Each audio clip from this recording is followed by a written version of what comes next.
Chapter 10. Habang kumakain sila ay panay naman ang ring ng phone niya kaya't nilagay niya na lang ito sa silent mode. Nang silipin niya ang numero sa screen ay nakita niyang si Zion ang tumatawag. Binasa niya ang isang message nito sa halos di na niya mabilang na sunod-sunod na text. Why are you still not here? Kakabasa pa lang niya ay may sumunod na agad itong text. I'm on my way to your place. Nakakapslock na talaga ang sumunod na text nito. Sumimangot lang siya. Daig pa nito ang isang boyfriend kung makatext at tawag. Kanina pa siya nagpaalam dito through text din na hindi siya makakapunta sa party. Wala siyang natanggap na reply kaya akala niya ay okay na iyon. Inis na ibinalik niya sa bag ang phone. Hindi niya napansin na nakatingin na pala sa kanya ang lahat. Gusto mo bang kausapin ko nang nasermonan ko kung bakit lagi siyang walang oras sa inyo ng apo ko? Your dad needs to be scolded by your lolo. Kunwari ay may pagbabantang sabi ng ama niya pero nakangiti naman ng nagkatinginan ito at si Xavier. Is that my daddy, mom? Tanong naman ng anak niya na kumikislap ang mga mata. Napalunok siya ng sunod-sunod. Parang nagiging komplikado na yata ang sitwasyon ngayon dahil lang sa hindi niya naitama ang maling akala ng ama kanina. And no, it's my... Bigla rin naman siyang natigilan nang mag-vibrate muli ang phone dahil sa tawag ni Zion. Gusto na niyang irepan ang phone na para bang maipapaabot niya iyon sa lalaki. Excuse me, I'll take this call first. Ngumiti pa siya ng sapilitan sa maglolong nakatingin sa kanya. Mabilis na tumayo siya at lumayo konti sa dinner table. I guess my dad is so makulit like me. Bibong sabi ng anak niya. Narinig pa niya ang tawanan ni Xavier at ng daddy niya bago siya tuluyang nakarating sa garden ng bahay nila. Hello, Mr. Escobar, I already told you na hindi ako makakadalo dahil andito ako sa bahay ng ama ko. Bakit ba ang kulit mo? Tuluyan na niyang nakalimutan na boss niya ang kinausap niya ng ganon. Matagal na hindi ito agad nakasagot sa kabigla ring tumawa ng marahan. I'm glad that I'm not in front of you, cause you sound like you want to smack my face also. Binuntunan pa nito iyon ng tawa ulit. Umirap na nga siya ng tuluyan sa hangin. Well, Lola wants to really meet you tonight. She was expecting you. Sana pinaliwanag mo kung bakit. Pinigilan na lang niyang huwag lumabas ang inis sa boses. Para itong batang kailangan pang sabihan kung ano ang dapat gawin. What time will you go home? I'll pick you up there so you can drop by even for a few minutes. Grandma is really eager to see you tonight. Lola's boy at its finest. Gusto niyang sabihin dito. I don't know, Mr. Escobar. Buti was really in the middle of having dinner with my family, and you keep disturbing me. I'm sorry. Okay, I will let you be for now. Bye, Jenna. Have a good time with your family. Agad na ibinaba nito ang phone. Mukhang sincere naman ang boses nito nang sabihin iyon. Nang bumalik siya sa mesa ay masayang nagkukwentuhan pa rin ang maglolo habang si Zenaida naman ay parang walang pakialam na ipinagpatuloy lang ang pagkain. Tumigil ang pag-uusap ng dalawa saka siya tiningnang muli. Sasanduan ba kayo rito? By the way, what's his name? Tanong ng ama niya. Gusto niyang mapabuntong hininga sa tanong nito. Gustong-gusto na niyang linawin dito na wala siyang may haharap na amna ng anak, pero hindi niya naman pwedeng sabihin na lang iyon ng basta-basta sa harap ng anak niya. Kailangang masinsinan niyang kausapin ang ama tungkol doon. Ayaw niyang iyon na naman ang magiging dahilan ng hindi nila pagkakaunawaan lalo pa at iniisip rin niya ang kalusugan nito. WT, that was my boss. He was just trying to clarify something, tanging sagot niya. Hindi na niya sinagot ang tanong nito tungkol sa pangalan ng ama ni Xavier dahil wala rin naman siyang maibigay na pangalan dito. Good evening, I hope I'm not that late for this family dinner. Kahit masigla ang boses ng babaeng kakapasok lang ay alam niyang sarcastic ang dating nito nang sabihin ng family dinner. Hindi na niya kailangang lingunin ito para malaman kung sino ang nagsalita. Just in time, Amanda. Finally, kumpleto na uli tayo after 6 years at may nadagdag pa. Si Zenaida ang sumagot sa anak, na gaya ni Amanda ay may halong paaring ang sinabi. Oh, siya ba ang pamangkin ko, Jenna? How adorable. Pinigilan niya ang sariling huwag mag-react nang tukuyin nitong pamangkin si Xavier. Naririndi rin siya sa boses nitong nagkukunwaring isa nga iyong masayang pagkikitang muli. Hi, good evening po. Magalang na bati ni Xavier kahit nalilito kung sino ang babaeng kararating lang. I'm your Aunt Amanda. Hindi ba ako naikukwento ng mommy mo sa'yo? Kunyari ay magiliw na tanong ng babae nang umupo ito sa tabi pa niya. Napatingin sa kanya ang anak. Mom, only talks about lolo. Are you mom's sister, Aunt Amanda? Inosenteng tanong ng anak niya. Really, she didn't talk about me. Oh, that hurts. Yes, I'm your mom's sister. Bumaling naman agad si Amanda sa kanya pagkasabi noon. How are you, Sisi? Kanina pa niya iniiwasang mapatingin sa mukha ng babae, dahil katulad ng kay Chelsea ay sa kanya naramdaman ng sobrang galit na nakatago ng napakatagal. Ayaw niyang sirain ang gabing iyon para sa ama. Uminom muna siya ng tubig na halos nangangalahati ang baso bago niya nilingon si Amanda. I'm okay, Amanda. I can see you're doing great too. Nginitian pa niya ito na parang limot na nga niya ang ginawa nito sa kanya. Hindi nakaligtas sa kanya ang nangungutyang tingin nito bago ngumiti. Right, Sisi, I'm doing great kahit nauubos ang oras ko sa pag-aasikaso ng mga negosyo. You know Dad needs a lot of help from me since wala naman siyang ibang aasahan kundi kami ng mama. Alam niyang nagpaparinig ang babae. Pinapidaman itong hindi na siya parte ng pamilya at tanging ito at ang madraste niya lang ang tumutulong sa pagtataguyod ng mga negosyo nila. Lubos sana ang katuwaan niya kung wala rin siyang alam sa lahat ng pangyayaring nagaganap. Nalaman niya mula kay Kate na ang pinsan nilang si Adrian ang talagang tumulong na huwag mapabayaan ang mga negosyo nila nang magkasakit ang ama. Dati pa ay halata ang malaking pagkagusto ni Adrian kay Chelsea at ginagamit iyon ng babae to her advantage. Pinapalabas kasi nito sa lahat na ito ang nakikipag-usap sa mga kliyente at ang nagko-close ng mga deals when in fact si Adrian ang may gawa noon lahat. Thanks to Adrian, too. Nakaalalay siya sa lahat ng mga pagsasakripisyo ninyo. I'm thankful na andyan kayo lahat for Daddy while I was away. Diniinan pa niya ang salitang pagsasakripisyo. Nakita niya ang parmumutla ng mukha ni Amanda nang banggitin niya si Adrian. Naiparating na niya rito at kay Zenaida na alam niya kung sino talaga ang gumagawa ng paraan para mapanatili ang mga negosyo ng ama niya. Let's not talk about business here. I want this night for you as a family. Biglang sabat ng ama ni. Matagal na raglabanan sila ng tingin ni Amanda. Nawalan na siya ng gana ng tuluyan kaya't ininom na lang niya ang naiwang tubig sa baso. Muli ay bumangon ang kakaibang emosyon sa puso niya pagkakita kay Amanda. Mukhang hindi nga matatahimik yun hanggat wala siyang magawang paraan para makapaghiganti rito at kay Chelsea. Pagkakain ay dinala ng ama niya si Xavier sa kwarto niya dati. Pinuno nito iyon ng mga laruan ng anak. Nakita niyang walang binago ang ama sa ayos ng kwarto niya kahit itinakwil siya nito. Ang tanging nag-iba lang ay ang kama niyang napuno ng mga bagong damit at mga laruan na binili ng ama niya para sa apo nito. Malungkot na napangiti siya ng masilip na dating kwarto. Parang kailan lang ay puro magagandang alaala niya ang pumuno sa kwartong iyon. Bigla lang iyong naglahong lahat ng gabing trinidor siya ng 2 taong itinuring na niyang kapamilya.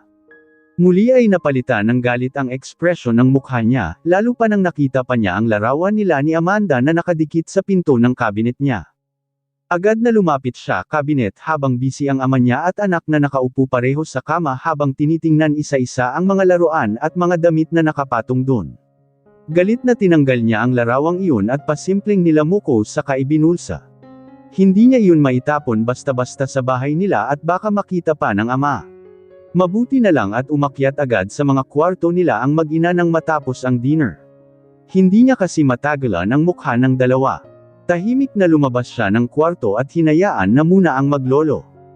Kanina pa siya hunahanap ng tiyempo na makausap ng sarilinan ang ama para sana linawin ang tungkol sa ama ni Xavier, kaso halos hindi na mapaghihiwalay ang dalawa. Naisip niyang sa susunod na punta na lang nila niya kakausapin ito. Ayaw niyang masira ang unang araw na nakapiling nito ang anak niya.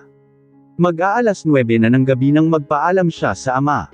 Ayaw pa sana nitong umalis sila. Ang gusto pa nga ay doon na muna sila magpalipos ng gabi na sinang-ayunan agad ng anak. Gustuhin man niya ay hindi pwede dahil tatapusin pa niya ang designs na binalik ni Fanny sa kanya. Bukas ang deadline ng mga yun kahit linggo kinabukasan at wala silang pasok. Isa pa, bumabang muli si Zenaida at panay parinig uli na kailangan ng ama niya ang magpahinga na. Inihatid sila nito hanggang labas ng gate. Iniabot pa nga nito ang susi ng isa sa mga kotse nito nang malamang magtataksi lang sila dahil wala pa siyang sasakyan. Magalang na tumanggi siya. Ipapahatid na lang sana siya nito sa driver kaso sumabat si Amanda na nakababa na rin. Magpapahatid daw ito sa isa sa mga kaibigan nito. Pagod na pagod daw ito ng gabing iyon kaya ayaw nitong mag-drive. Alam niyang sinadya iyon ng babae. Ipipilit pa sana ng Arna niya na isabay sila pero maagap na tinanggihan niya ulit. Mahigpit na niyakap niya ang ama nang nasa labas na sila. Kanina pa siya nakatawag ng taxi at hihintayin na lang nila. "I'm so happy that I've finally met you, Lolo," sabi ng anak niya nang yamakap sa matanda. "Me too, Apo. Mahal na mahal ka ng Lolo." Gusto niyang maiyak sa nasaksihan. Nasa ganon silang tagpo nang biglang umilo ang isang kotseng nakaparada sa di kalayuan. Hindi nila agad napansin iyon kanina. Nakatingin silang tatlo ng humandar iyon palapit sa kanila. Napakunot noo siya. May bisita ba ang ama niya sa ganong oras? Nang bumukas ang driver's seat ay curious na hinintay niya ang taong bababa ng sasakyan. Nanlaki ang mga mata niya nang makita ng tuluyan ang lulan ng kotseng iyon. Anong ginagawa ni Zian Escobar dun? Bago pa niya naitanong iyon ay bigla na lang tumakbo ang anak niya palapit sa lalaki. "Daddy," huli na para pigilan niya ito. Yakap-yakap na nito ang bewang ni Zian. Nakita rin niya ang pagkagulat sa mukha ni Zian nang bigla na lang yamakap si Xavier dito. "Xavier." Agad na lumapit siya sa mga ito nang nagtatanong ang mga mata ni Zian na napatingin sa kanya. Bakit ba tumatak na sa utak ng anak na makikita nga rin nito ang daddy nito? Nadamay pa ang boss niya sa mga maling akala ng anak. "Daddy, I knew it. I know that you're here in the Philippines. Maybe the reason why mommy decided to go back here so that I can both see you and Lolo." Umiiyak na ang anak niyang hindi inaalis ang yakap kay Zian. Natigil sa ere ang mga kamay niyang aalisin sana ang pagkakayakap ng anak sa lalaki. Hindi niya alam na ganun pala kasidi ang pananabik nitong makita ang ama nito. Tahimik itong umaasa na makikita rin ang ama sa pag-uwi nilang iyon sa Pilipinas. Maaaring nabuo iyon sa utak ng anak nang kumpirmahin niya ritong nasa Pilipinas nga ang ama nito. Si Zian naman ay napahawak sa ulo ng bata at alang-inang hinahagod iyon. Hindi rin ito alam ang sasabihin. "Daddy," nag-angat ng tingin si Xavier kay Zian. Namasa ang mga pisngi ng bata dahil sa mga luha nito. Nang makita iyon ni Zian ay dahan-dahan itong umupo sa ere para pumantay ang mukha nito sa bata. "Xavier, right," tumanggaw tango ang bata. Pinunasan ni Zian ng daliri ang mga luha ni Xavier. Bigla namang sumeryoso ang mukha ng lalaki nang matitigan masyado ang bata. "Wow, look at that. You look just like Daddy." Hindi niya inaasahan ang narinig kay Zian. Sinakyan pa talaga nito ang maling akala ng anak niya. Hinawakan niya ang anak sa braso para kausapin ito na hindi si Zian ang daddy nito. "Xavier, tapos na ba ang meeting mo? Mabuti at naisipan mo nang magpakita sa akin. Gusto kitang makausap sa loob." Ang seryosong mukha ng ama niya ang nilanganan niya. Nakaalalay na rito si Zenaida na sumunod pala sa kanila. Sunod-sunod ang mga paglunok niya. "Di dad, hindi siya. Hayaan mo siyang magpaliwanag, Jenna. Bakit hindi mo sinabi sa akin na hindi mo pa rin pala naipakilala ang anak mo sa ama nito? Ngayon lang din ba nakita ni Xavier ang ama niya?" Kitang-kita niya ang galit sa mukha ng ama. Natatakot siya na baka atakihin ito sa sobrang emosyon. Matagal na napatitig si Zian sa kanya na para bang tinatansya nito kung ano ang sasabihin sa kabamaling sa mukha ng ama niya. "Sir, ako na ho ang magpapaliwanag ng lahat. Walang kasalanan si Jenna. Kaya ako naparito para kausapin din kayo, sa loob tayo mag-usap. Hindi porket ikaw si Mr. Escobar ay tatanggapin ko na lang basta ang paliwanag mo. Kaya pala hindi man lang mabanggit-banggit ng anak ko ang pangalan mo sa akin dahil kilala ang pamilya Mano. Isa nga namang malaking eskandalo ito kapag halaman ng lipunan na hindi mo man lang nakita pa ang anak mo. Pasok ka at handa akong makinig sa kung ano ang rason kung bakit ngayon ka palang nagpakilala sa apo ko." Pagkasabi noon ay tumalikod na ang ama. Hindi na nakapagtataka kung bakit agad na nakilala ng ama ang lalaki. Maaaring nakikita na nito si Zion sa tuwing dumadalo ang ama sa mga salo-salo ng mga kilalang negosyante ng bansa. Hindi nga naman mawawala ang mga Escobar. Bago sumunod sa ama niya ay tiningnan pa siya ng matalim ni Zenaida. Bumalik ka lang nga rito para paalalain ang kalagayan ng ama mo, Jenna. Tumalikod na rin ito at nagmamadaling sumunod sa daddy niya papasok. Ano ba itong napasukan na naman niyang gulo, ni hindi niya maitama ang mali nilang akala uli dahil iniisip niya ang kalusugan ng ama. Napalingon siya kay Zia na karga-karga na ang anak niyang mahigpit ang yakap sa leeg nito. Gusto niyang bulyawan ng lalaki kung ano ang nakain nito at kung ano-ano ang pinagsasabi sa ama niya. Let me talk to your father, walang anumang sabi nito saka naglakad na rin papasok ng gate nila. Hindi siya makakilos sa kinatatayuan. Ang gusto niyang gawin ay hilain ang lalaki. Hindi niya alam kung ano ang plano nito. Saka lang siya kumilos nang mawala na sa paningin niya ang mga ito at naiwan siyang mag-isang nakatayo sa daan. Saka naman dumating ang taxi na tinawagan kanina. Pabuntong hininga na nilapitan niya ang driver saka binayaran na lang din ito. Gusto niyang dito na rin ibunto ng sisi at kalituhan sa sitwasyon niya ngayon.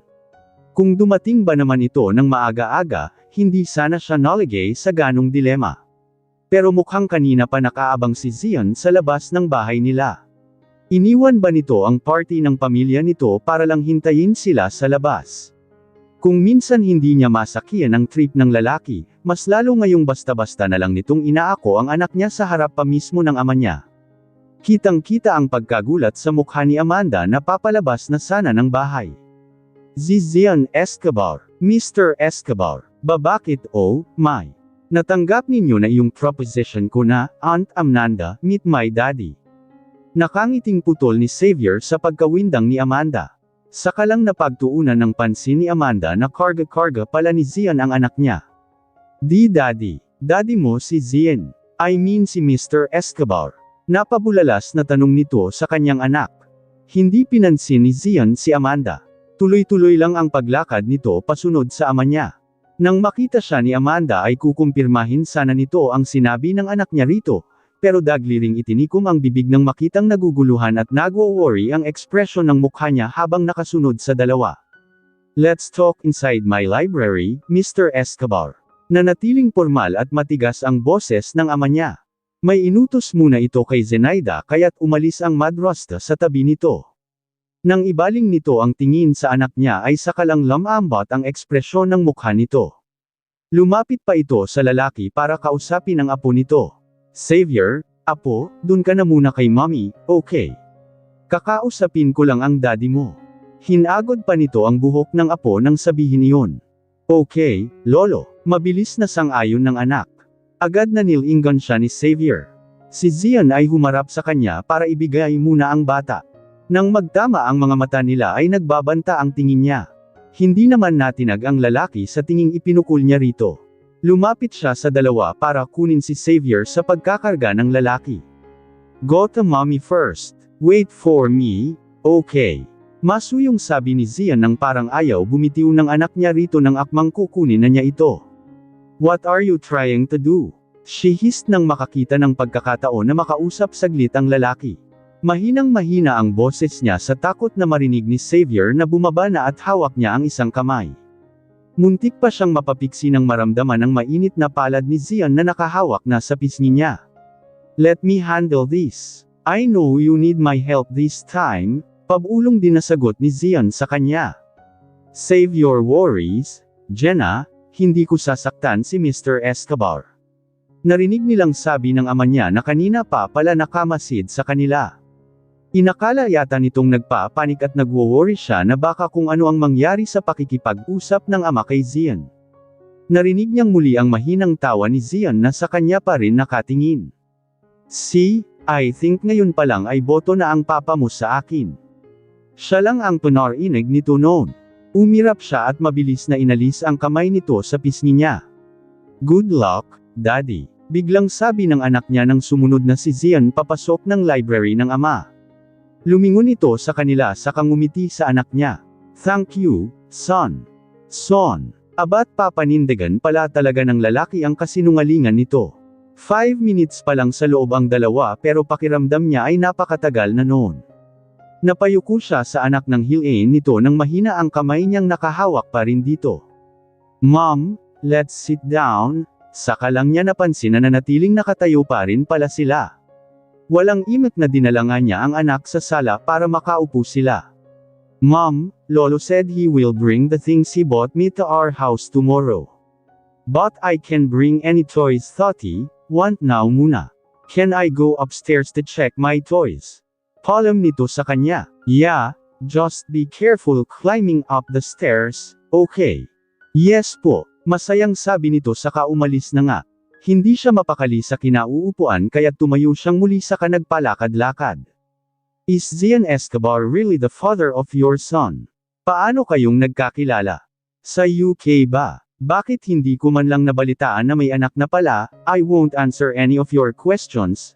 Amanda, just leave me alone. Walang emosyong sabi niya agad dito. Excuse me, don't act like ako ang bisita rito. Remember nasa pamamahay ka namin. Nasa parnamahay ka namin ng daddy, Amanda. You are just your mom's daughter. Your family name is not the same as mine. Bakit hindi ka pa bumukod? Hindi ba't kumikita ka na sa pamamahala, kuno, ng mga negosyo ni daddy? Hindi mo ba kayang bumili ng kondo man lang sa perang itinabi mo para sa sarili? Hindi na nga niya napigilan ang bibig. Nabanggit kasi ni Kate sa kanya na minsan daw ay nasabi ni Adrian na pakiramdam nito ay may mga funds, ang company na inililipat ni Amanda sa pangalan nito.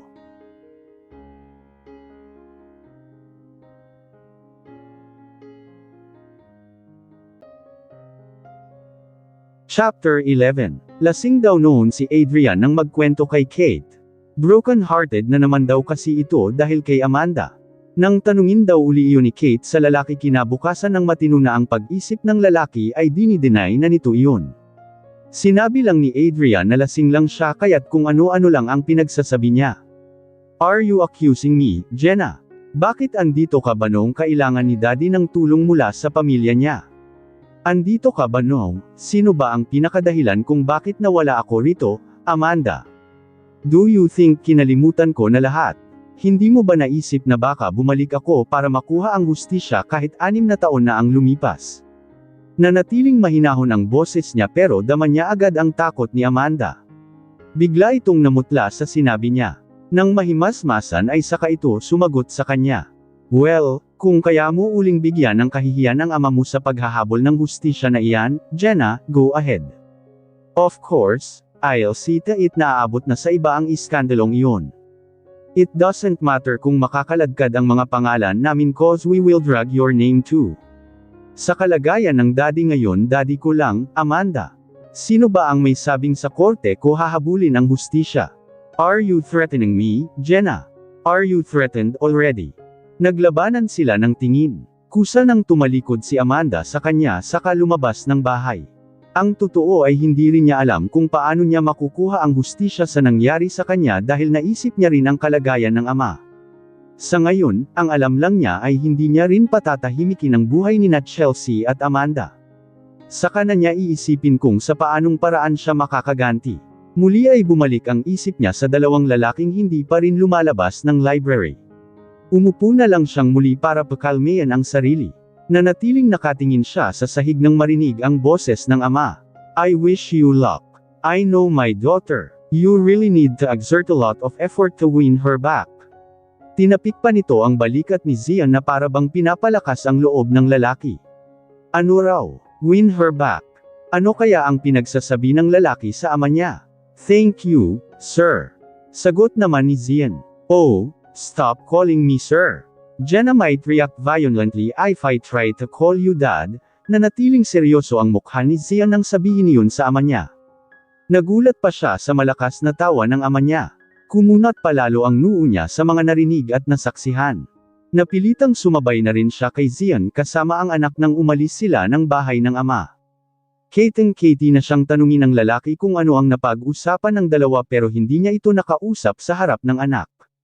Nasa likod siya ng kotse nito dahil agad na umupo si Xavier sa harap, sa tabi ni Zian. Halos ayaw na nitong humiwalay sa lalaki. Ibaba mo lang kami dyan sa, I know the address. Remember, pinuntahan kita kanina pero wala kayo doon. Sigurado siyang alam na nito lahat ng detalye sa file niya kaya't hindi na nakapagtatakang alam nito kung saan sila nakatira. Nanatiling nakatingin na lang siya sa bintana ng pinto ng kotse kahit wala namang nakikita roon habang bumabiyahe. Panay ang kwento ng anak niya kay Zian na sinasagot naman ni Zian. Naririnig pa nga niya habang nagtatawanan ang mga ito. Napatingin siya sa dalawa. Bakit ba pati tunog ng pagtawa ng mga ito ay magkaparehong magkapareho? Nakatulog na si Xavier nang dumating sila sa kondo. Ayaw man niya ay wala siyang choice kundi papasukin si Zian sa loob dahil karga-karga nito ang anak niya. Wala silang imikan habang papasok. Agad na iginiya niya ang binata sa kwarto ng anak niya para maihiga si Xavier doon. Inayos muna niya ang pagkakahiga ng anak sa kahinalikan ito sa noo bago lumabas ng kwarto. Nakasunod naman si Zian sa kanya. Dahan-daang isinara niya ang pinto ng kwarto ng anak.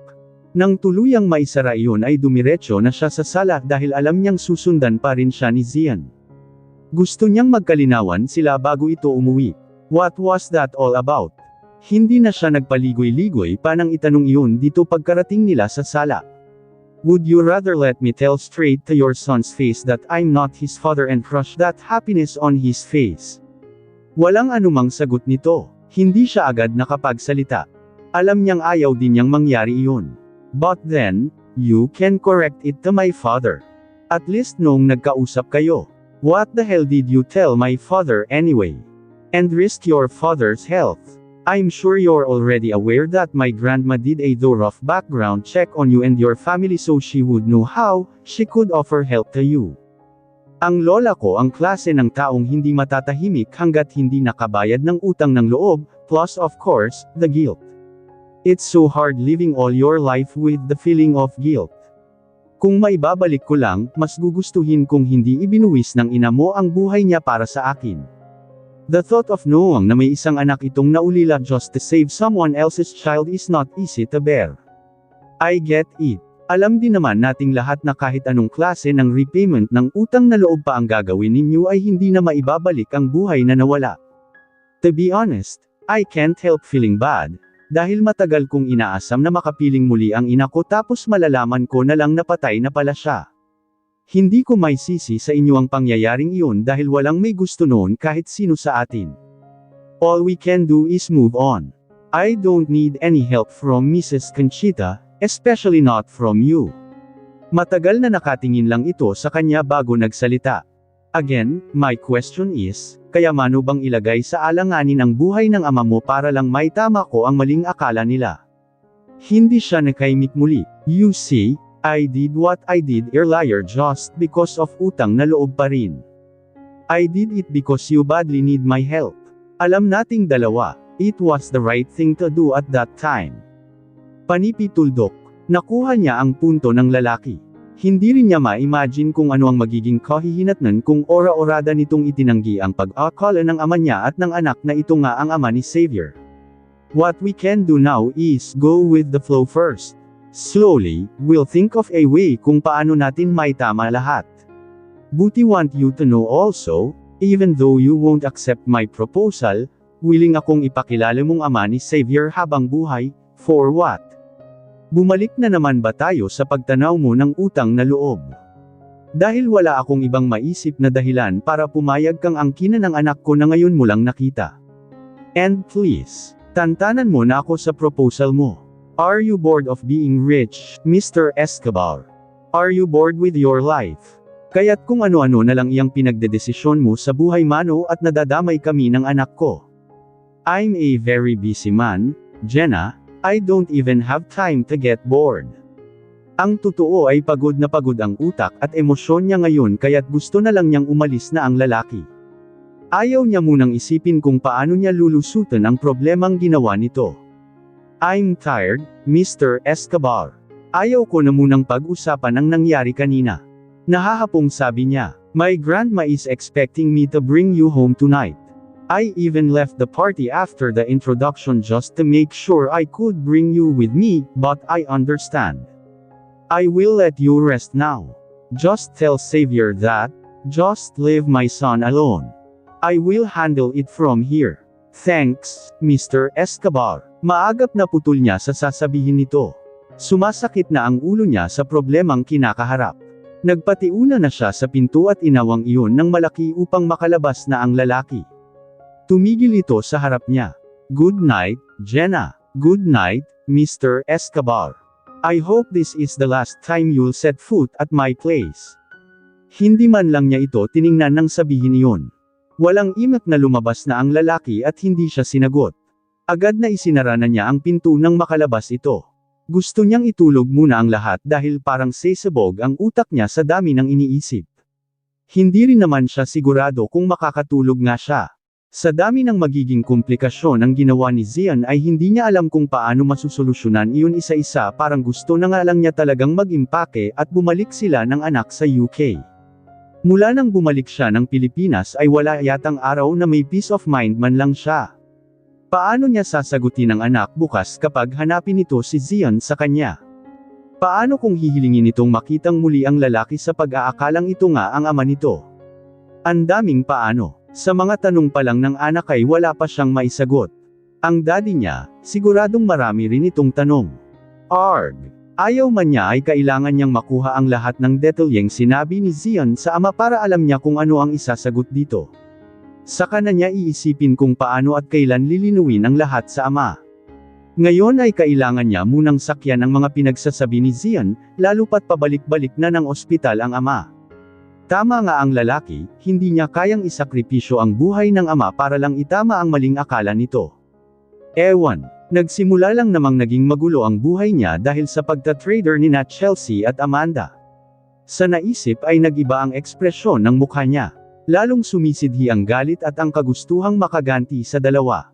Hindi niya papayagang siya lang ang naging komplikado ang buhay gayong siya ang biktima.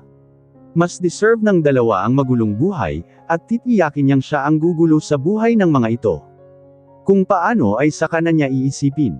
Kapag nakakita siya ng oportunidad para mapabagsak ang mga ito ay susunggaban niya agad. Sa naisip ay bigla nagkaroon siya ng lakas uli. Gagamitin niya ang galit sa dalawa para kayanin ang mga pagsubok na haharapin sa pag-uwi niyang iyon sa Pilipinas. Paano ang lalaking lumapastangan sa kanya? Naisip niyang alarman ang pagkakakilanlan nito sa pamamagitan din ni Chelsea at Amanda. Hindi makakaligtas ang lalaki sa galit niya. Hindi niya papayagang malaman ng anak ang tunay na identity ng ama kung sakali mang alarm na niya kung sino iyon. Hindi nito dapat malaman na isang bayaran ang ama nito at inangkin siya ng sapilitan kaya ito nabuo. Sisiguraduhin niyang mapuprotektahan ang anak sa mga paakit na magiging dulot ng nakaraan niya. Gaya ng inaasahan ay marami pang manggabisita pagka-uwi niya sa kanilang bahay pagkagaling sa kondo ni Jenna. Nasa kasagsagan pa ng kasiyahan ng official party ng Glamour Fashion Philippines na ginanap sa malaking mansyon ng mga Escobar. Nakikihalubilo pa muna siya sa mga bisita nang makapasok. Alam niyang nagtataka ang mga ito nang bigla na lang siyang nawala kanina. Nahadyap ng mga mata niya ang lola niya na tila may hinahanap na kasama niya. Alam niyang inaasahan nitong makitang kasama niya ang dalaga lalo pa at hindi siya nakabalik agad. Hindi nga nagtagal ay nilapitan siya ng isa sa mga tauhan nila para sabihing gusto siyang kausapin ng abuela. Agad na lumapit siya sa matanda na nakaupo sa isang sulok. Nasaan si Jenna? Agad na salubong na tanong nito sa kanya. There's a family emergency so I can't bring her here. Sabi niya matapos halikan sa pisngi ang matanda bilang pagbati. Oh, okay lang ba siya? Ang ama niya, not that kind of emergency, la. Saka lang parang nakahinga ito ng maluwag saka tumanggaw tango. Then I'll just meet her some other time. Pinabalik na siya nito sa mga bisita habang ito ay nanatiling nakaupo lang sa inuupuan nito. Nakita niyang nilapitan ito ng isa sa mga matagal na nilang kliyente na halos hindi rin nagkakalayo ang edad sa lola niya. Magmamadaling araw na nang tuluyang makapagpahinga na rin siya sa araw na iyon. Hindi siya dumiretso ng kwarto. Sa mini office niya sa loob ng mansyon siya dumiretso. Kinuha niya ang paborito niyang whiskey at nagsalin sa baso. Hinubad niya ang coat na suot saka umupo habang diretsyong nilagok ang alak. Hapong-hapo ang pakiramdam niya pero aktibo ang isip niya. Bumalik iyon sa naging usapan nila ng ama ni Jenna. Ipaliwanag mo sa akin kung bakit base sa narinig ko sa apo ko ay ngayon ka lang din niya nakita. Ang akala ko ay maayos ang relasyon ng anak ko sa ama ni Xavier o kaya naman ay nagsasasama na kayo. Mukhang inabandona mo yata sila, Mr. Escobar. Matigas ang tono ng boses ni Mr. Alegria. Hindi man lang siya nito pinaupo. Kaya ako pumunta rito, Mr. Alegria, para maayos ko ang lahat. Sa UK kami nagkakilala ni Jenna at dun nga ay nagsama kami ng matagal. Parot-par ito ako dahil sa mga dapat kong asikasuhin dito sa Pilipinas. Matagal ko na siyang inaya na bumalik ng Pilipinas lalo pa nung malaman kong buntis siya, pero ayaw niyang bumalik muna at inintindi ko iyon. Habang ipinagbubuntis niya si Xavier ay nagiging malaking problema nga namin ang palagiang pag-alis ko. Minsan lang kami nagkikita dahil nga sa mga bagay na hindi ko maiwan-iwan dito. Napagod siya sa sitwasyon namin kaya tuluyan niya akong nilayasan. Ipinagpasalamat niya na agad na nakagawa ng kwento ang utak. At hindi mo man lang sila hinanap. Hindi nagbago ang tono ng ama ni Jenna. Hinanap ko sila. Sa katunayan ay may kinuha akong detective para subaybayan sila lagi. Ilang beses akong nag-alok ng tulong pati ang lola ko. But you know your daughter very well. When I found out that she will be back here in the Philippines, I immediately bought Glamour Fashion Philippines without her knowledge. I was thinking that this is my only way to connect with her without leaving her any choice, lalo pa at nakapirma na siya ng kontrata sa kumpanya ko. Hindi umimik ang lalaki at tumitig lang sa mukha niya. Tinitimbang yata nito ang sinseridad sa boses at reaksyon ng mukha niya. I even proposed marriage to her twice already, Mr. Alegria, and she declined all the time. Dugtong to niya, saka lang biglang naalis ang katigasan sa mukha nito. Yeah, that sounds like my daughter. I'm glad that you exerted effort just to make things right with my daughter and grandson, to the point that you even bought a new company. A fashion company that is really far from the businesses you've handled. Sa tono nito ay parang pumapabor na ito konti sa kanya. But it doesn't mean na okay ka na sa akin, Mr. Escobar. Naiintindihan ko kung gaano kahirap ang sitwasyon mo lalo pa at hindi kayo nagkikita palagi ni Jenna dahil sa mga negosyo mo, but please remember na once nag-commit ka na sa isang babae, priority mo na siya lalo pa at magkakaanak na kayo. Tama lang na hindi mo na tinanggap ni Jenna ang alok mong kasal. Kung hindi ka pa ready maging priority ang pamilya mo kesa mga negosyo ninyo ay huwag mo nang pilitin. Ayaw kong mauwi rin kayo sa hiwalayan uli dahil ang mas higit na masasaktan ay ang apo ko. Huminga siya ng malalim. Naiintindihan niya naman ang punto ng matanda. I will always remember that, Mr. Alegria. Kung sakali mang pumayag si Jenna na magpakasal sa akin, I'll see to it na hindi ko na uulitin ang pagkakamali ko dati. Ayaw kong layasan niya uli ako kasama ng anak namin. Hindi niya alam kung bakit may conviction ang sinabi niyang iyon kahit alam niyang sinabi niya lang iyon para tulungan si Jenna sa sitwasyon nito sa pamilya. Maaaring malakas ang loob niyang bitiwan ang pangakong iyon sa ama nito dahil alam niyang isang himala lang ang magiging dahilan kung bakit papayag si Jenna na magpakasal sa kanya. Just like you've said, I know my daughter, so if you want to win her back and my grandson, you need to exert more time and effort. It's a good thing na hindi ka basta-basta sumusuko. Kung sakali mang mapapatawad ka na ng anak ko at tanggaping muli sa buhay niya ay buong puso kitang tatanggapin bilang magiging anak ko na rin. Salamat, Mr. Alegria. Saka lang siya nito inimbitahang umupo habang kumuha ito ng maiinom nila. Nag-usap pa sila ng matagal nito. Sa pag-uusap nilang iyon ay parang kinikilatis na siya nito dahil mas lamang na mukhang interview ang nangyayari. Sinasagot niya namang lahat ang mga katanungan ng ama ni Jenna. Bumalik na sa kasalukuyan ang isip niya.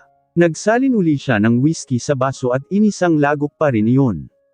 Hindi rin niya alam kung ano ang nakain niya at basta na lang din niyang sinakian ang maling akala ng anak ni Jenna na siya ang ama nito. Nang makita niya kasi ang maamong mukha ng bata ay hindi niya kayang sabihin na hindi siya ang ama nito. Nang matagal siyang napatitig sa mukha ng bata kanina ay laking gulat niya nang mapagtantong malaki ang pagkakahawig nila nito. Kaya siguro agad na naniwala ang ama ni Jenna na siya ang ama ni Xavier.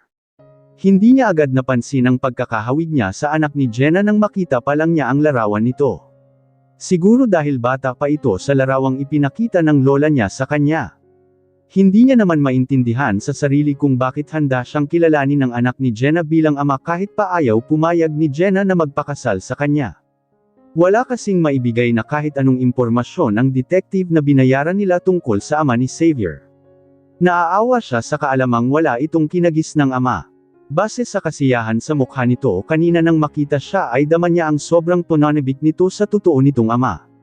At handa siyang tumayong ama ng bata hindi dahil pa rin sa utang na loob niya sa ina ni Jenna, kundi iyon ang kagustuhan niya mismo. Hindi man niya maipaliwanag kung bakit pero parang gusto niyang magtuloy-tuloy ang koneksyon niya sa bata. Nasa sabik na ba siyang maging ama kaya biglang may ganun siyang nararamdaman. Mabuti na lang at wala si Zian ng araw na iyon. Hindi naman siya kinukulit nito pagkatapos nitong basta na lang akuan si Xavier bilang anak nito. Kay Xavier siya medyo nahihirapan dahil nang magising ito kinabukasan ay agad na hinanap si Zian. Nang hindi makita ay kuntodo iyak na ng anak niya. Matagal bago niya ito napatahan. Sinabi niya na lang dito na may business trip si Zian ng ilang araw kaya't hindi muna niya makikita. Nag-text naman si Zian sa kanya kinagabihan noon at tinanong siya kung hinanap ba ito ni Xavier. Ang sabi ay pwede niya itong tawagan anytime para ipakiusap sa anak niya, which is never niyang gagawin.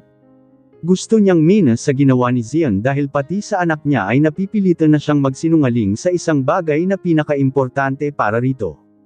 Hindi niya alam kung paano iyon babawiin sa anak na hindi ito masasaktan ng sobra. Nasa loob siya ng opisina niya at busy sa trabaho nang mahadjap ng mga mata niya na may pumasok sa kabilang opisina. Napatingin agad siya sa pag-aakalang si Zian na iyon. Kailangan niya kasi itong makausap para alam niya kung ano ang sinabi nito sa ama niya tungkol sa kanila kuno. Imbes na si Zian ang makita ay si Chelsea ang nakita niyang pumasok. May konting bandage pa ito sa ilong nito. Hindi man niya naririnig ang sinasabi nito ay kitang-kita niya naman na panay ang ngiti at tawa ng babae. Tiningnan niya kung sino nagkasama nitong pumasok. Tumaas ang kilay niya nang makita si Paula. Parang close na ang dating ng dalawa base sa tawanan ng mag-ito. Well, hindi na nakapagtataka dahil magkaugali ang mga bruha. Bago pa niya alisin ang mga mata sa dalawa ay nakita niyang sabay na napatingin sa opisina niya ang mga ito sa kasabay na nagbumismisan. Walang reaksyon na ibinalik na niya ang tingin sa ginagawa. Wala siyang panahong magpaapekto sa mga ito dahil ang dami pa niyang iniisip. May kumatok sa pinto niya kaya't pinapasok niya. Good morning, Miss Alegria, may ipapacheck po akong materials sa inyo para sa designs mo na sisimulan na ang production. Lumapit sa kanya ang isang empleyado. Nakangiting kinuha niya ang inabot nito. Binasa iyon isa-isa. Nagdagdag pa siya ng mga kulang sa materials sa kapinirmahan na iyon bilang proof na nakita niya ang list at naaprubahan. Alam ninyo ba, Miss Alegria na halos lahat ng nagawa ni Miss Paula ang siyang i-display sa butik ni Miss Rivera? Biglang sabi ng empleyado habang nakatingin sa wall glass sa kabilang opisina. Napaangat siya ng tingin at napalingon na rin sa tinitingnan nito. Nakita nga niyang busy na ang dalawa sa mga damit na nakahilera sa loob. Ganun ba? Iyon lang ang isinagot niya. Girlfriend kaya ni Sir Zian si Miss Rivera. Excited pa naman halos lahat ng mga babae nang malamang si Sir Zian ang bagong may-ari. Alan kasi namin base sa mga balita na single si Sir tapos biglang, here, I already list some additional materials, pinutol na niya ang sinasabi ng babae saka inabot pabalik ang binigay nito kanina. Thank you, Miss Alegria. Agad na umalis na ito. Lumabas siya ng opisina para pumunta sa production team dahil may ibibigay siyang instruction sa mga ito. Kinausap niya ang head ng production team sa production room. Ang loob ng room ay puno ng iba pang empleyado na siyang tumatahi Jimga Designs. Nasa kalagitnaan siya ng pakikipag-usap sa medyo may edad na head ng production nang biglang dumating sina Chelsea at Paula. Gina, I want you to meet Miss Chelsea Rivera. I'm sure kilala ninyo na siya bilang malapit kay Mr. Escobar. Gusto kong mag-double time kayo sa paggawa ng mga designs ko na gustong isali ni Miss Rivera sa display ng butik niya. Kung kailangan ninyong mag-overtime, please do so. Kailangang umabot ang mga iyon sa opening ng bagong butik ni Miss Rivera in collaboration with Glamour Fashion Philippines. Mahabang sabi ni Paula sa head na bigla na lang sumingit kahit nakikitang nag-uusap pa sila ng babae. When is the opening of the boutique, Miss Paula? Nababahalang tanong ng babae. It will be 2 weeks from now. Si Chelsea ay inilibot ang tingin sa buong production floor na para bang isa ito sa mga may-ari ng kumpanya. Nanatiling nakatayo lang siya sa harap ni Paula na hindi man lang siya tinitingnan. Bebot, Miss, we are in the process of producing the designs of Miss Alegria as per sir, meaning. Ayaw mo kong sundin dahil hindi si Mr. Escobar ang nag-utos. Susunod ba kayo kung si Miss Rivera na mismo ang mag-utos sa inyo? Biglang gumuhit ang inis sa mukha ni Paula. Miss Rivera, I think they really need to hear it from you. Biglang tawag ni Paula sa babae. Bumalik si Chelsea sa tabi ni Paula sa kamatamang tiningnan ng head ng production team. Gina, right, you see, Gina, pinapunta ako ni Zianao kahit wala siya para makapili na ako ng designs na siyang ibebenta ng bagong butik ko. Siyempre, nagustuhan ko yung mga gawa ni Paula, kaso puro designs pa lang iyon. Alangan namang i-display ko lang yung mga designs, di ba? Kung hindi ninyo magagawa ang mga damit at mag-o-opening na ako, ano ang ilalagay ko sa butik ko? Sinadya ni Chelsea na kausapin ng head na para bang bata ang kausap nito. If you still love your job, then make sure that the gowns and clothing designs of Paula will be available less than 2 weeks from now. Naging intimidating bigla ang tono ni Chelsea. How many designs are we talking about, Miss Rivera? Based on my experiences as a designer, hindi basta-basta napo-produce kahit ang isang design lang. They need time to provide good quality. Hindi ka nanan kasi bumibili ng damit sa bangkito lang na by bulk na ora-orada ay managsiset ka ng deadline na 2 weeks lang. If you want quality, give them time to provide one. Hindi na niya mapigil ang sumingit sa mga ito lalo at nakita niya ang nagkahalong kaba at kalituhan sa mukha ng production head. Are you part of the production team, Miss Alegria? You're a designer, and your role is to only provide designs. Zian gives me the permission to be here at mag-utos sa mga tauhan ng kumpanya, including you, kung gugustuhin ko, kitang-kita ang panggagalaiti ni Chelsea dahil sa inis. Ang ibang empleyadong nakapansin sa tensyon sa loob ng room ay biglang tumigil sa trabaho nila.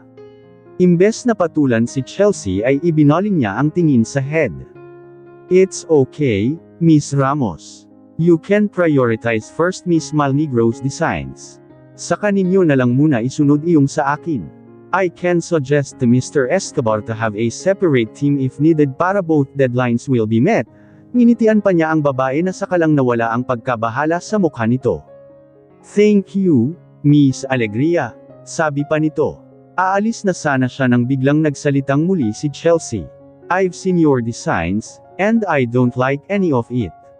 Hindi bagay sa butik ko. Nilinggan niya ito saglit. That's good to know cause I don't also want my designs to be in your boutique, at least hindi na ako. Mamumrubal mang tanggihan ka. Pagkasabi noon ay tuluyan na siyang umalis. Alam niyang narinig yun ng halos karamihan sa mga empleyadong umusyuso dahil narinig niya ang galit na boses ni Paula. Who told you, people, to stop working? Get back to work.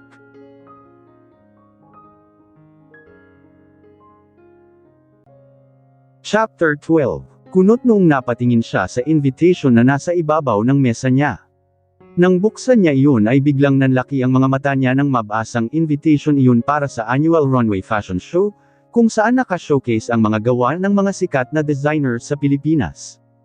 Alam niyang hindi basta-basta ang nakakadalo sa event na iyon kaya't kung isa ka sa nakatanggap ng imbitasyon, ibig sabihin ay isa ka ring bigating tao. Ipinagtaka niya kung bakit nakatanggap siya ng invitation pero masaya rin at the same time. Sa Sabado na agad ang event na iyon. Bigla ay nag-alala siya dahil wala siyang maisip na isuot sa event. Alam niyang lahat ng dadalo ay pinaghahandaan ang isusuot nila. Nakatitig siya sa invitation nang biglang tumurnog ang phone niya. Nakangiting sinagot niya agad iyon nang mabasa sa screen kung sino ang tumatawag. Patrick, akala ko ba magiging busy ka this month? Yeah, but I just want to make sure you got it. Excited na tanong ng lalaki. Si Patrick ang naging malapit na kaibigan niya habang nasa UK siya. Nagkakilala sila nito sa Fashion Glamour nang samahan nito ang ina na isa sa mga loyal clients ng kumpanya. Designs niya ang nagustuhan ng ina nito kaya ilang beses din itong pabalik-balik sa opisina niya. Ang alin? Tanong niya kahit nagkahinala na siya na ang invitation ang tinutukoy nito. Hindi na nakapagtatakang naimbitahan siya dahil sa lalaki, dahil nga sa isang fashion icon din ang ina nitong si Mrs. Ferrari sa UK. Ginamit nito tiyak ang connection para maimbitahan siya sa ganong klase ng event, the invitation. I know you want to witness that once-a-year event in the Philippines. Yep, I just got it. I'm really excited, Patrick. Thank you, but I only have 3 days left, and I don't have anything to wear yet. You have an appointment in Laris's boutique later after your work. You can choose whatever you want. She will be expecting you later. Laris Boutique. Isang buwang sweldo ko na yata ang kahit pajama set lang nila. Paano pa ang, kilalang kilala ang Laris Boutique kahit sa UK kaya't alam niya ang presyo ng damit doon. Tumawa si Patrick sa kabilang linya. The owner owes me a favor, so you don't have to. No buts, Jenna. I need to go now. Be there, okay, bye. Say hi to Xavier for me. Agad na nawala sa kabilang linya ang lalaki. Napapangiting ibinaba niya na lang din ang phone. Kahit kailan talaga ay ayaw nitong tinatanggihan sa mga bigay nito. Agad na pinuntahan nga niya ang butik pagkatapos ng trabaho niya. Pagkapasok pa lang niya sa napakalaking butik ay nakaabang na sa kanya si Laris, ang may-ari ng butik Manizno. Nasa mid-40s pa lang ang babae pero successful na ito sa larangang napili. Mas mukha itong bata kesa edad dahil alagang-alaga nito ang sarili. Agad na dinala siya ng babae sa isang napakalaking closet sa loob. Tiningnan nito ang kabuuan niya bago naghanap ng mga damit para sa kanya. I think he just have the perfect one for you. May kinuha itong ayong evening gown na kulay gold. This is perfect for you. Auburn color looks good on a morena like you, nakangiting sabi nito. Kahit siya ay naniniwalang maganda ang kulay para sa balat niya. Kumikinang-kinang pa iyon. Namarnanghang napatitig siya sa damit. Iginiya siya ng babae sa fitting room. Nang maisuot ang damit ay agad na tiningnan niya ang sarili sa malaking salamin sa loob ng fitting room. Hindi pa man siya naaayusan ay lunito pa rin ang natural na ganda niya sa damit na iyon. Naka-off-shoulder ang damit kaya't kitang-kita ang makinis niyang balikat. Nang lumabas siya ay mas lalong lumapad ang ngiti ni Laris. See, I just knew it. Looks like the dress is made specifically for you, puri nito. Why yeah, I love it as well. I think I'll choose this one. You made the right decision. I'm going to deliver it to your place so I will be needing your address, okay? How much? Oh, no worries. This is taken care of by Patrick. No wonder, he is a very supportive boyfriend. He is not my boyfriend, agad na pagtatama niya sa babae. Really, that guy, he doesn't put any labels yet. Well, it's his loss if maunahan siya ng iba. Ngiti na lang ang isinagot niya sa babae. Alam niyang kaibigan lang naman talaga ang turing nila sa isa't isa ni Patrick. Kilala niya ang babaeng kinahuhumalingan ng lalaki. Mabuti na lang at hindi na siya nahirapang pumili pa ng maisusuot dahil mukhang inihanda na nga ni Laris ang mga damit para sa kanya na pwede nitong isuhestyon. Ang ikinaganda pa ng Laris Boutique ay may ternong sapatos at purse ang bawat gown na bibilhin kaya't hindi na rin siya mamumroblema sa buong outfit niya. Kinumpirma nito na bukas ng umaga ay i-deliver nito ang gown. Ibinili niya na lang na iwan sa reception desk ng kondo ang damit since nasa trabaho siya sa umaga. Hindi pa man ay hindi na niya mahintay ang Sabado, lang beses na rin siyang nakadalo ng mga fashion event sa UK dahil sa trabaho niya bilang designer, pero ito ang unang beses na makakadalo siya sa isang napakasikat na annual event. Alam niya na kung wala si Patrick ay hindi mangyayaring makadalo siya sa ganong importanteng okasyon sa larangan ng fashion. Bago siya umuwi ay nagpadala siya ng message kay Patrick at nagpasalamat muli. Hindi niya muna ipinakita ang damit na isusuot para sa mismong event niya isisend ang picture niyang suot na ang evening gown. Alam niyang hindi agad iyon mababasa ng lalaki dahil nga sa maraming conference na dadaluhan nito sa buwang iyon gaya ng sabi nito. Iyon ang dahilan kung bakit hindi siya basta-basta tumatawag dito dahil baka nasa gitna ito ng meeting. Mismong si Patrick ang tumatawag sa kanya kapag may libreng oras na ito. Daig pa nga niya ang girlfriend dahil sa kanya ito nagbibigay ng update sa mga pangyayari sa buhay nito. Pero syempre, alam nilang pareho na hindi hihigit sa isang kaibigan ang turing nila sa isa't isa. You look so gorgeous, Mommy. If Daddy is here, he would surely agree with me, puri ni Xavier habang nakatingin sa reflection niya sa salamin. Nakaayos na siya at handa nang pumunta sa event. Siya lang din ang nag-ayos ng buhok at nag-makeup sa sarili. Natutunan niya iyon mula nang maging designer siya sa glamour fashion. Nakangiting nilingan niya ang anak. Thanks, baby. Hindi niya nalang pinansin ang pagbanggit nito ng daddy. Araw-araw kada nagigising ito ay ang laging bungad na tanong sa kanya ay kung kailan babalik ang daddy nito galing sa business trip. Lagi ay wala siyang maibigay na eksaktong date. Lumalaki ang guilt niya araw-araw kapag nababanggit nito ang inaakala nitong ama na si Zian. Hindi ilang beses na muntik na niyang tawagan ang lalaki para makausap ang anak. Ayaw niyang maramdaman ng anak na kahit nakita na nito ang daddy nito ay hindi pa rin nilalaanan ng oras ng ama. Mom, I hope Daddy's here to be your escort at the party. I don't want you to be alone again when you look so beautiful, dagdag pa ng anak. Kumirot ang puso niya sa narinig dahil mas naiisip siya ng anak kesa sarili nito. Yeah, we should have looked good together at the party. Kahit nagi-guilty pa rin ay napilitan na rin siyang isagot iyon sa anak. Guess what? The daddy called earlier, but you were asleep. He said he misses you. But don't worry, we will call him tomorrow, okay? Hindi niya alam kung sobrang guilt niya ang nagtulak para sabihin din iyon sa anak. Biglang nanlaki ang mga mata ng bata sa sobrang saya. Really, Mom? You could wake man up, you know, whenever Daddy calls and I'm still asleep. I really don't mind. I'm so excited to call Daddy tomorrow. Thank you, Mom. Biglang niyakap nito ang mga binti niya dahil iyon lang ang kaya nitong abutin. Gusto niyang maiyak. Ngayon lang niya nakitang naiiyak sa tuwa ang anak. Kahit nang makita nito ang lolo nito ay mas kakaiba ang emosyong nakikita niya kay Xavier kapag daddy na nito ang pinag-uusapan. Niyuko niya ang anak sa kahinalikan ito sa noo at niyakap. Yep, we'll call daddy tomorrow. You can talk to him and tell him how much you miss him also. Muntik nang gumaralgal ang boses niya.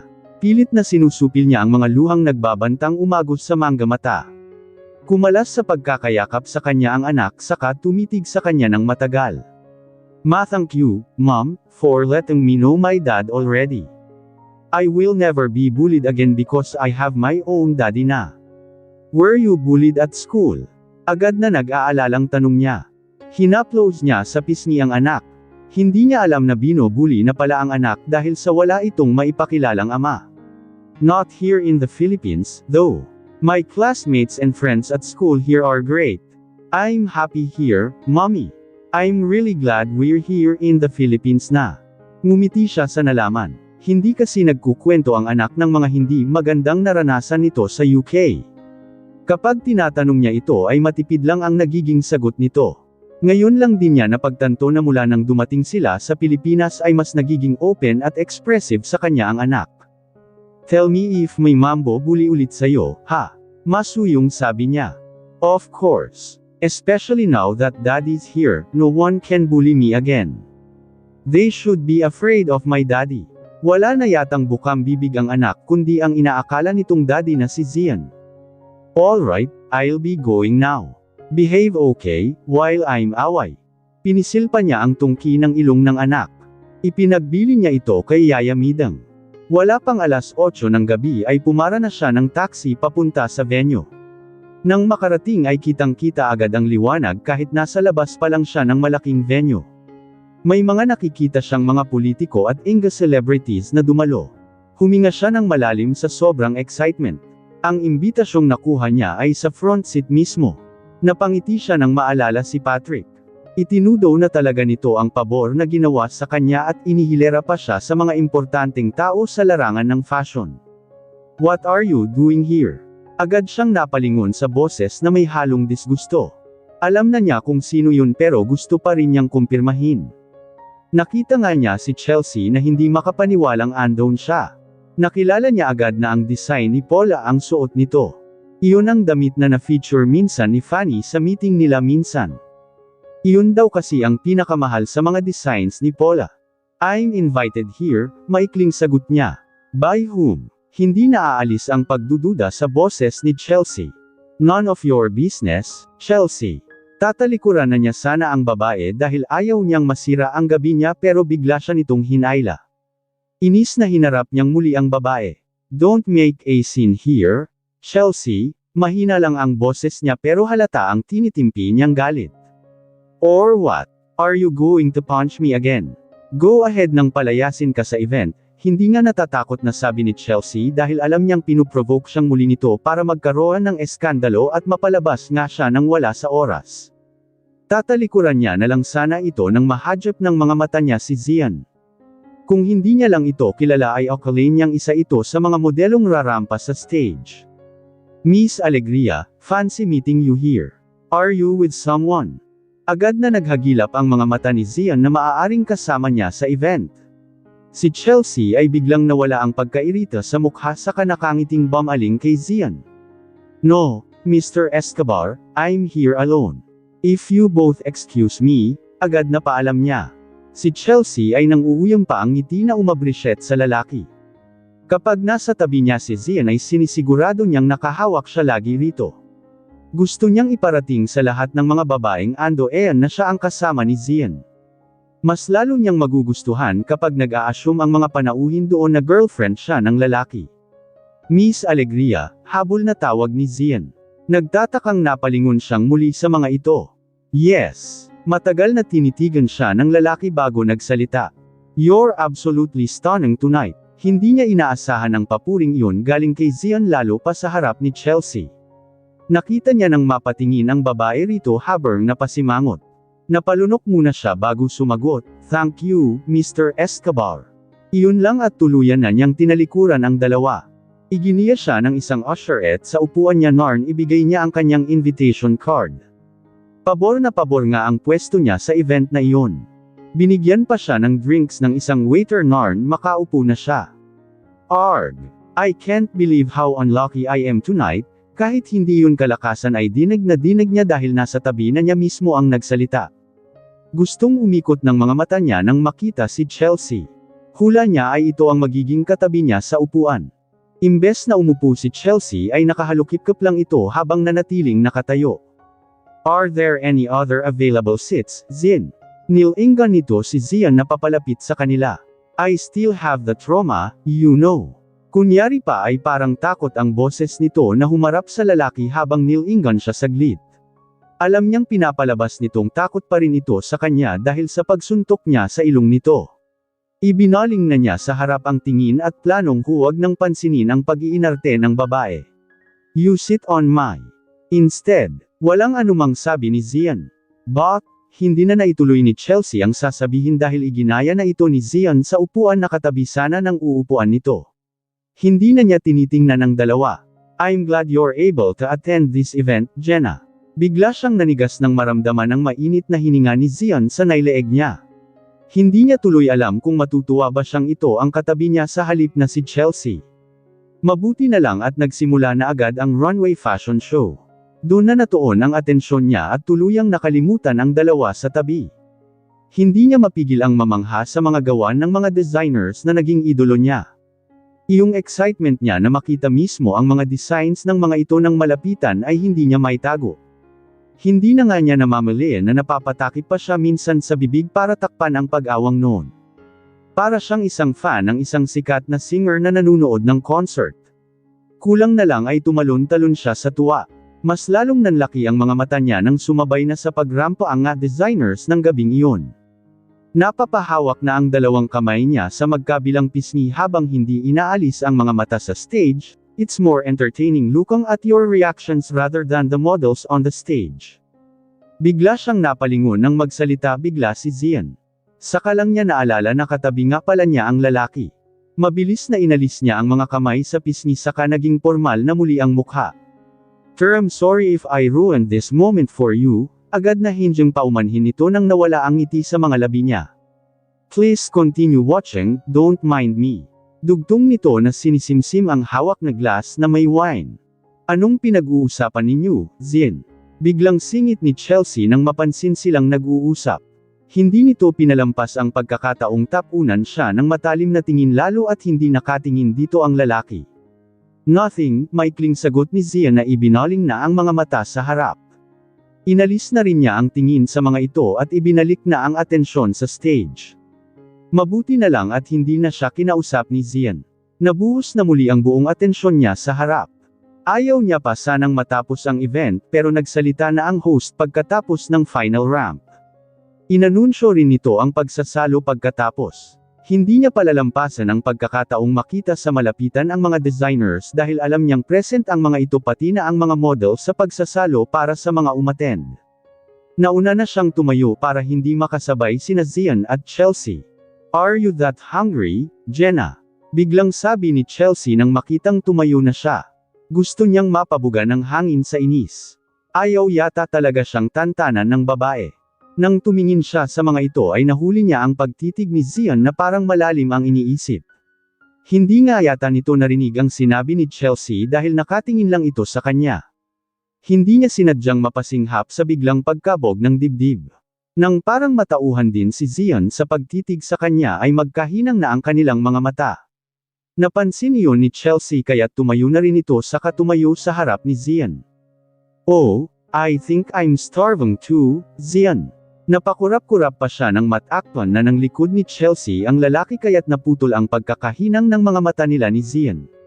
Nagmamadaling umalis na siya sa harap ng dalawa. Pagkarating niya sa bulwagan kung saan may nakahandang mga pagkain ay nahagilap Jimga mata niya ang isang designer na idolo niya. Naglakas loob na lumapit siya rito. "Hi, Kali. I'm one of your fans. I really love all your designs. Can I have at least take a picture with you?" "Oh sure. I would love to." Magiliw na sabi ng babaeng designer na foreigner. Inakbayan siya ng designer nang tumabi siya rito at agad na nakipag-selfie dito. "Thank you so much." Nakangiting sabi niya pagkatapos. "You're welcome, darling," sagot nito. Marami pang lumapit sa designer kaya't umalis na agad siya. Kahit masasarap ang nga pagkaing nakahanda ay mas pinili niyang kumuha lang ng cocktail drinks habang kumukuha pa ng mga pictures. Isisend niya ang mga iyon kay Patrick mamaya pag-uwi. "You should be there on the stage cause I even mistook you for a model." Napalingon siya bigla sa nagsalita. Nakita niya ang isang lalaking nasa mid-30s. Hindi man ito kagwapuhan pero malakas ang appeal. Ngumiti siya ng tipid sa lalaki. "A beautiful lady like you should not be alone at this party. I thought I would die of boredom. I'm not really interested in fashion.